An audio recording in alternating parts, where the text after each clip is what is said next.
Bon mercredi à tous! Moi, c'est Laure. Moi, c'est Aïcha. Puis aujourd'hui, on est le 2 mai 2018. Aujourd'hui, à la cache, ça va être des croquettes puis des wedges. Ce midi, les animatrices vont être Désirée et Nadège, la rédactrice Rosalie et le metteur en ondes Benoît. Aujourd'hui, aux intramuraux, c'est les Acadiennes contre les Backwans. Puis ça, c'est un message du conseil étudiant.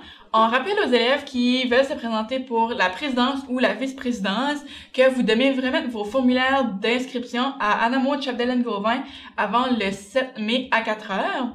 De plus, vous pourrez débuter vos campagnes, donc mettre vos affiches à partir du 8 mai. Puis voici un autre message de Camille concernant la guerre des niveaux.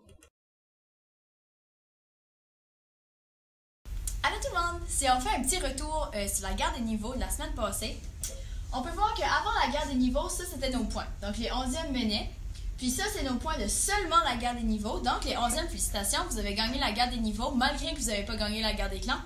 Donc la semaine du 7 au 11, vous pourrez sortir 5 minutes avant sur l'heure du dîner, toute la semaine si vous n'avez pas d'évaluation, puis votre professeur vous laisse sortir.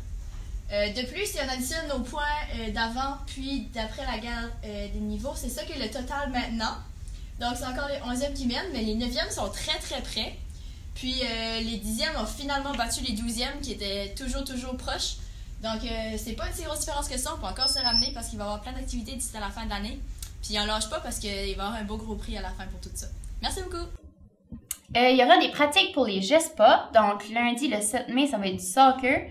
Le 8 mai, du dodgeball. Le 9 mai, du frisbee. Le 10 mai, du volleyball. Puis, le 11 mai, du badminton. Bienvenue à tous et bon GESPA!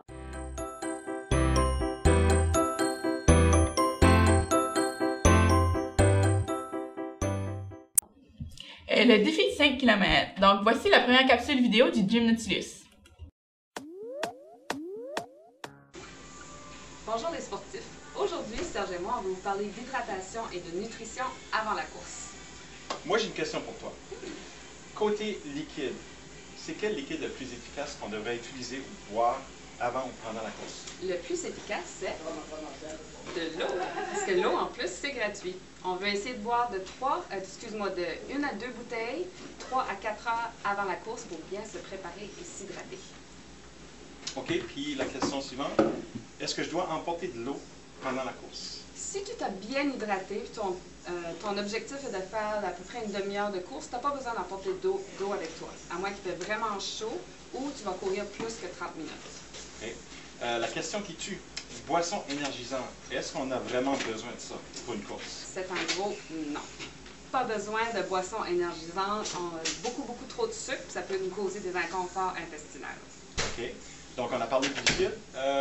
Nourriture, collation, est-ce qu'on doit manger quelque chose avant ou pendant la course? Oui, une petite collation avant de partir, peut-être 30 minutes avant la course, c'est super. Il y a différentes options. On veut avoir un petit peu de glucides, peut-être une orange. Compote de pommes fait maison, super facile. Ou un bon yogourt grec avec quelques fruits et noix. Ça a l'air bon ça.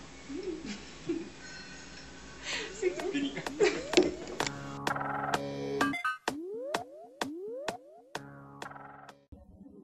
Julie Plourde, l'infirmière praticienne en santé sexuelle, se représente à l'école ce mercredi 2 mai en 1h30 et 3h30. Donc, vous pouvez prendre un rendez-vous au secrétariat ou aller directement à son bureau situé au A13 si elle n'est pas déjà avec quelqu'un.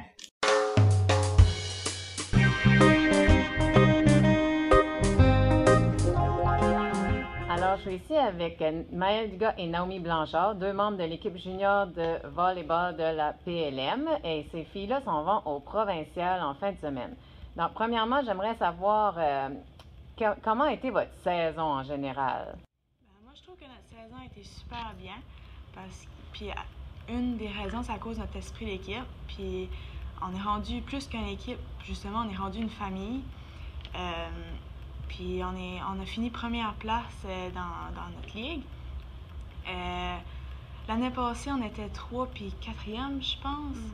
Puis cette année, on a travaillé super fort, puis on a réussi à se monter. Puis c'est ça, on a fini première dans notre ligue, puis on a bien travaillé, je trouve.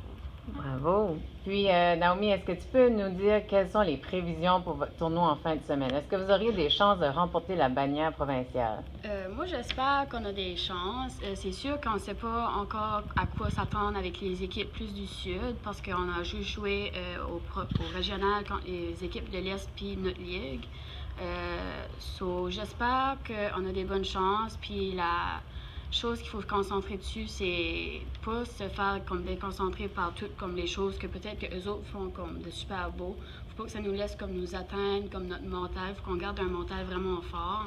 Puis il faut pas non plus venir trop confiant pour comme gagner tout puis faire ah oui c'est sûr on va gagner ça parce qu'on sait jamais à quoi s'attendre. Des fois ça peut juste chuter puis les équipes non plus sont pas nécessairement jouent de la même façon que nous autres, alors peut-être qu'ils ont trouvé des choses que nous autres on fait de mal puis ils vont essayer comme créer des points sur ces aspects-là. Alors on peut jamais savoir, mais j'espère qu'on a des grandes chances.